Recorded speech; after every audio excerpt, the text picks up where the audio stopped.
Hey everyone.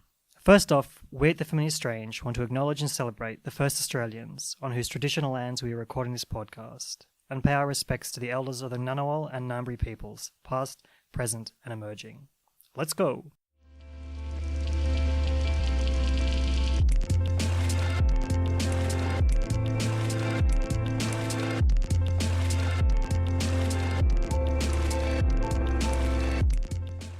Hello and welcome to The Familiar Strange, brought to you with support from the Australian Anthropological Society, the Australian National University's College of Asia and Pacific, and the College of Arts and Social Sciences, produced in collaboration with the American Anthropological Association, and coming to you from the Australian Centre for the Public Awareness of Science.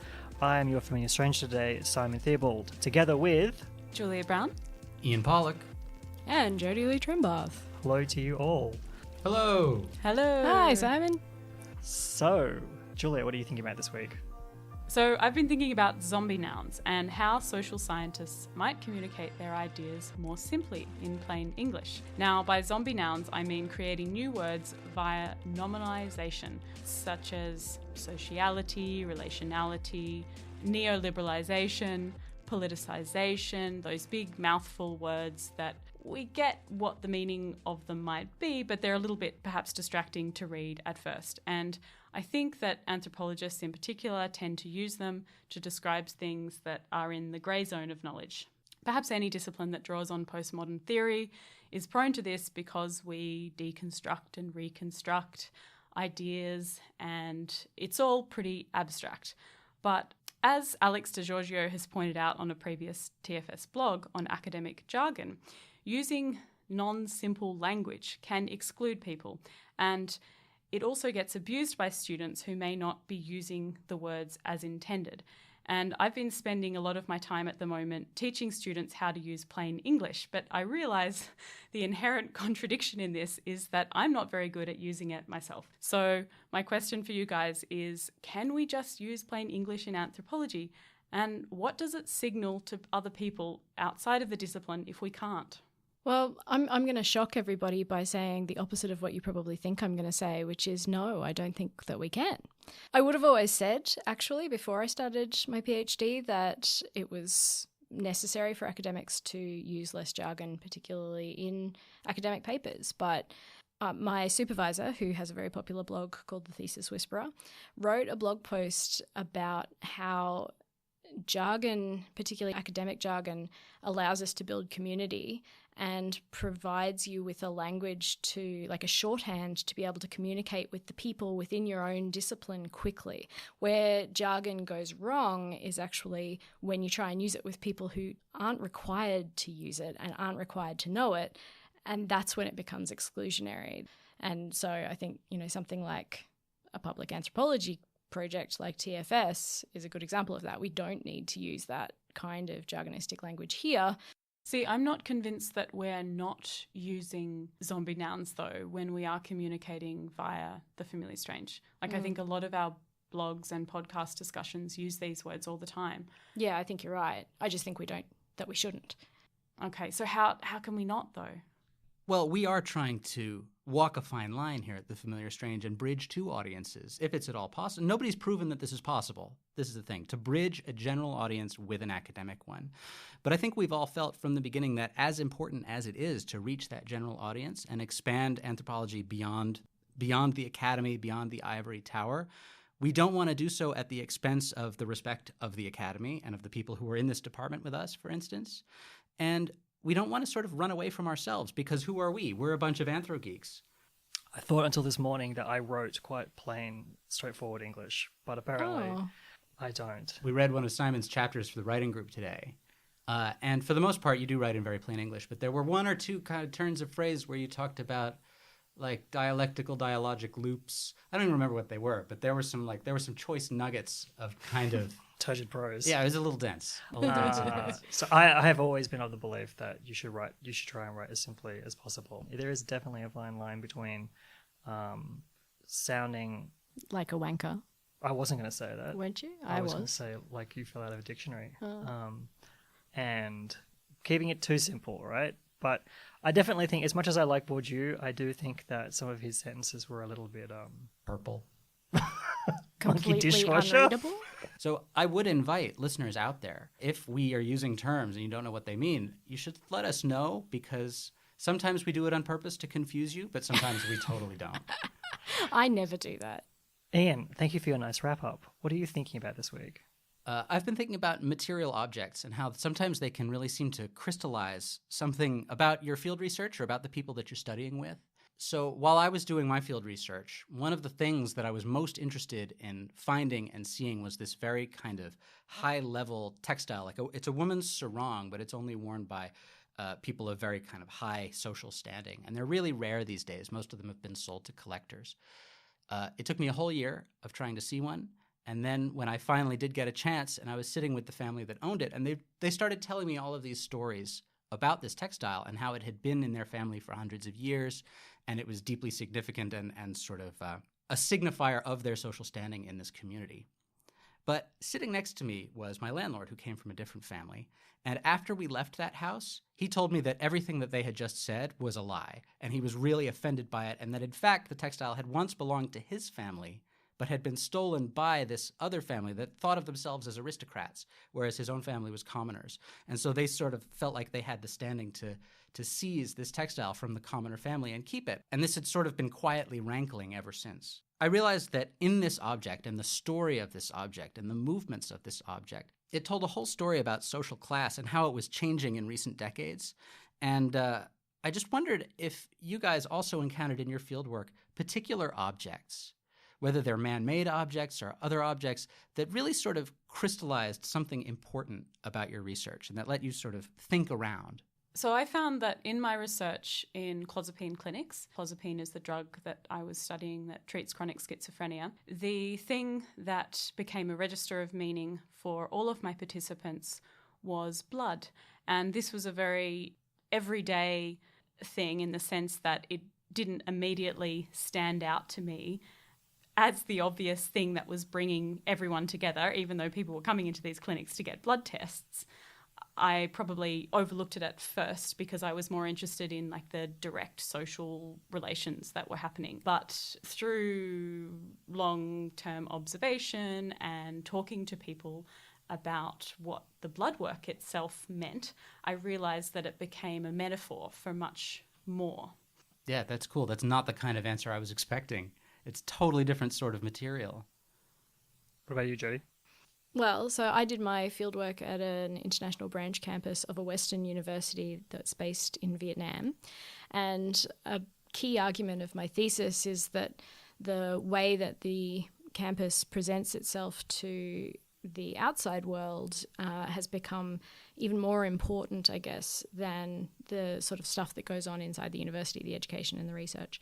And so maybe one way that that could be summed up is the way that the classrooms were quite exquisite, some of them. They were really modern, they were shiny, everything was shiny, and really prestigious looking, I guess, in a lot of cases. But if you needed to plug something into the wall, the power plugs were not particularly well designed. And so in some classrooms, you actually had to stand there and hold the plug at the socket in order to get it to not fall out. And I guess that might be a kind of metaphor, I guess, for that way that everything can look beautiful, but the substance of making things actually work could be missing. It's very much about story making and using as a metaphor in your writing, right? Yeah, I haven't actually written about the power plugs at this point, funnily enough. I will now. But yeah, I hadn't actually thought to put that in, but I think it is a good metaphor. I don't really know if it's a metaphor for my thesis, but one of the things that was kind of omnipresent, and I found if someone asked me what object reminds you of Iran, it would be the plastic bag. The plastic bag. The plastic bag, yeah, because it's just blowing in the wind.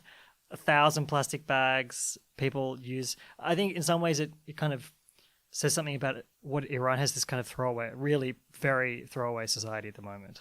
People like to reuse things as little as possible. So even furniture sets get thrown out every year. You get a new set of furniture every year because it's not good to have an old set of furniture. Every year? Every year. They throw out all the furniture? If you can afford to, yeah. If you can't, usually you try and have it reupholstered so it looks like it's new. So for me, I think that said a lot about How different societies put different priorities on different things at the same time. And it sounds like those bags became, the way you describe it, they're blowing in the wind. It's like they literally became part I of the was atmosphere. just thinking of American Beauty. I was too. That's what I was about to bring up as well. It wasn't like that. Poetic in that No, sense? it was like bags caught in trees, bags on the side of the road, bags like you drive into a city, the closer you get, the more bags there were by the side of the road, that kind of thing. Great. Well, in the interests of time, Jodie, what have you been thinking about this week? Yeah, to bring the mood down. Time is sad, isn't it? Yeah, well, that's true too. But I want to talk about the Brett Kavanaugh hearings, and I guess the inclination that I have is to view that entire affair through the lens of misogyny, and drawing again on Kate Mann's definition of misogyny, which is that it's the law enforcement branch of the patriarchy, or the way that women, and to some extent men who don't conform, are punished or shaped by patriarchal norms by the people who believe in upholding the patriarchy.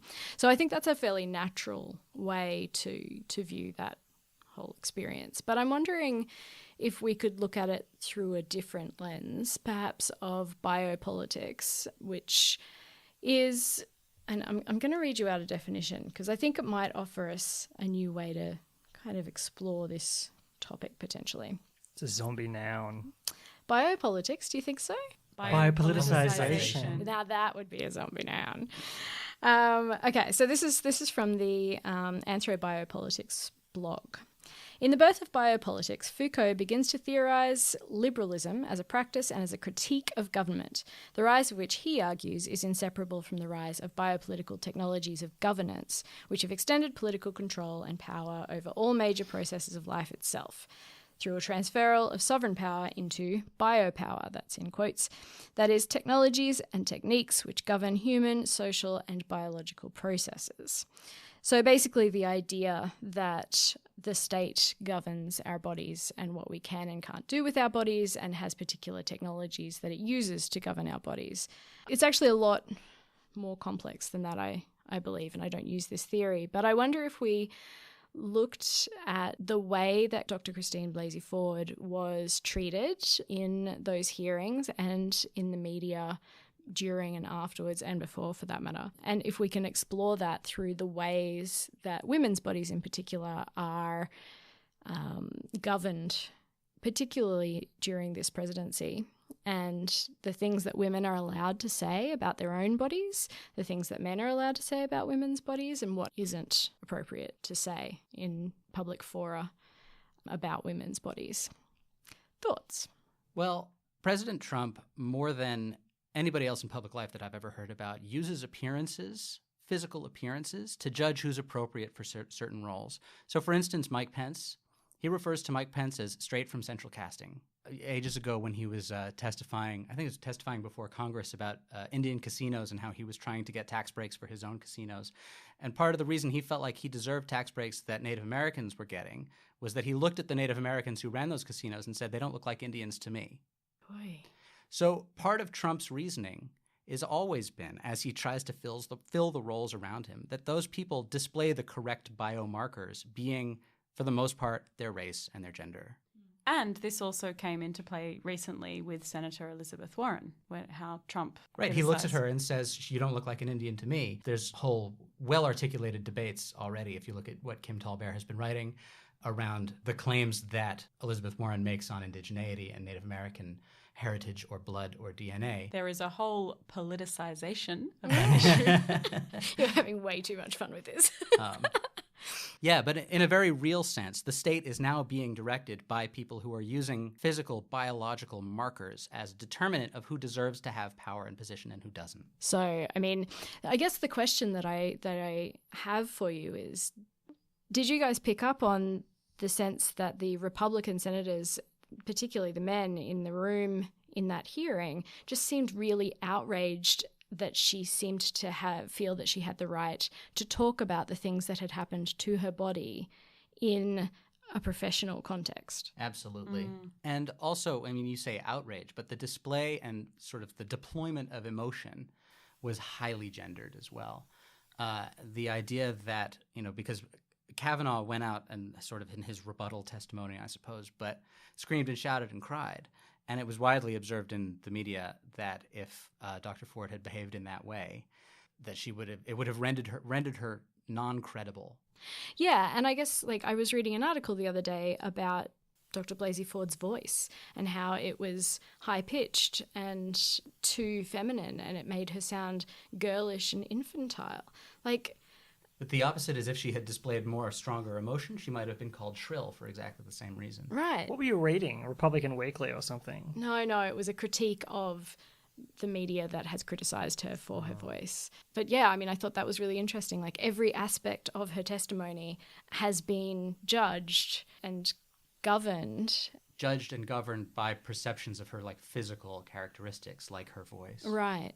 On the other hand, people also said stuff about the real precision of her language and the scientific ways that she referred to kind of the ways that memories are, because she's a clinical psychologist, I think. Yeah.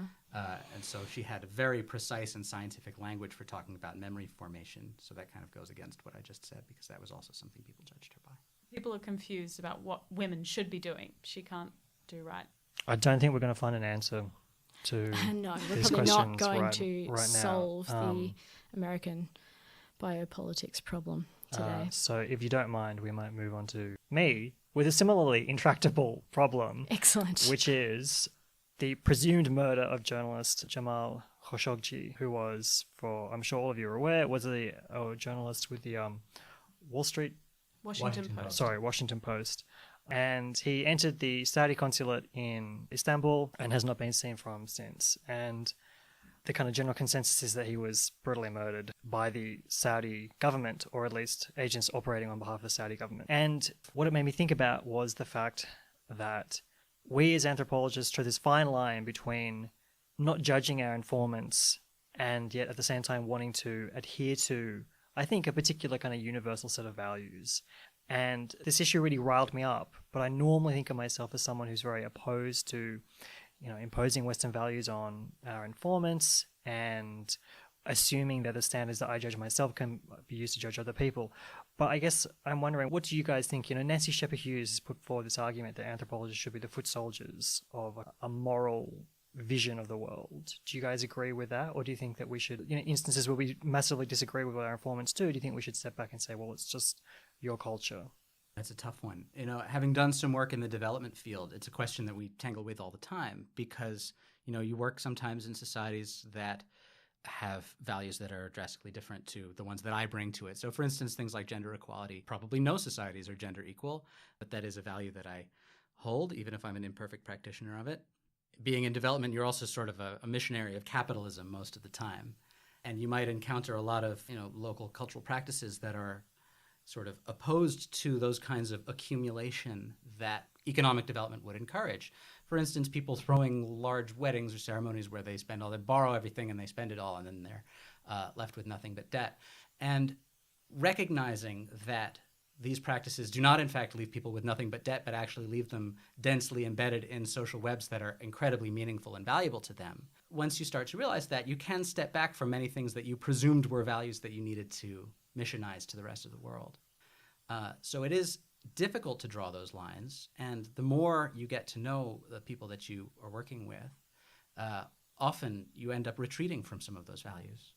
Kim Fortune, who I interviewed for our previous podcast, she's an anthropologist that also worked in advocacy while she was doing fieldwork in Bhopal in India. And we were talking about in the interview how anthropologists can do things while they're doing fieldwork, not just afterwards. But I guess what I'm thinking about here is how we don't always know what is the right thing to do until afterwards. Like at what point, if we were to take a more kind of activist stance, should we do so? And I guess it depends on the circumstances too. For me, I'm going to piss people off with this one, but I don't actually believe in right and wrong, not in a universal sense. I believe that there are some things that are wrong, but I don't believe that just because I believe them, that makes it universally true.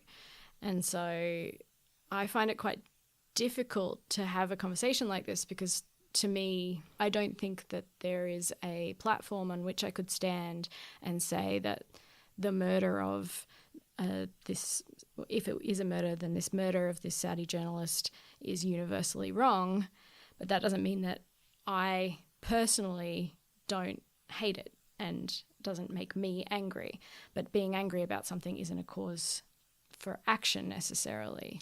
That's how I would normally say I feel, right? Like, I'm like, yeah, I might personally feel this is wrong, but I don't necessarily feel that I can make a claim to universality about it. But it then makes doing anything about things really difficult, right? But is it your place to do anything? And I think it's also a mistake to assume that even if all anthropologists were to enter into a moral crusade, that they'd all be crusading in the same direction. Yeah. In terms of our attitudes to power, in terms of our attitudes to race, in terms of our attitudes to hierarchy, we're as diverse as any human population. It's in a way not different from just inviting any population to activism. There's going to be a heterogeneity. It's not like all anthropologists will stand up for the downtrodden. That is what Nancy Scheper-Hughes, I think, believes that we will do. We will and should do.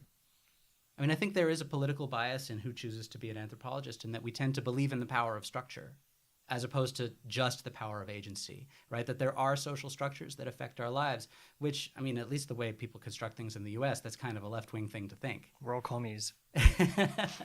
So there might be some bias, but if you look at the history of anthropology, certainly the studies that anthropologists have produced have been used sometimes as technologies of power and oppression. And beyond that is the fact that once we have written our work, no matter what our intentions are, what is done with it is kind of beyond our control. Well, on that slightly grim note, thank you all for being here. I want to thank Julia Brown. Thank you. Ian Pollock. Thanks, Simon. And to thank Jodie.changes. Thank you. And I was your host, Simon Theobald.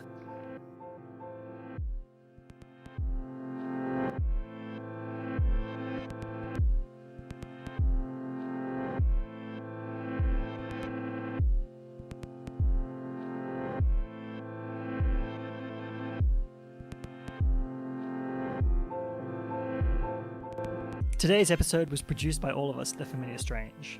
Subscribe to The Familiar Strange podcast. You can find us on iTunes and all the other familiar places. You can find the show notes, including a list of all the books and papers mentioned today, plus our blog about anthropology's role in the world at thefamiliarstrange.com. If you want to contribute to the blog or have anything to say to me or the other hosts of the program, email us at submissions@thefamiliarstrange.com, tweet at TFS Tweets, or look us up on Facebook and Instagram. Music was by Pete Dabro. Special thanks to Nick Farrelly, Will Grant, and Maud Rowe. And thank you all for listening. Please, if you have anything to say or anything to contribute, let us know. So until next time, keep talking strange.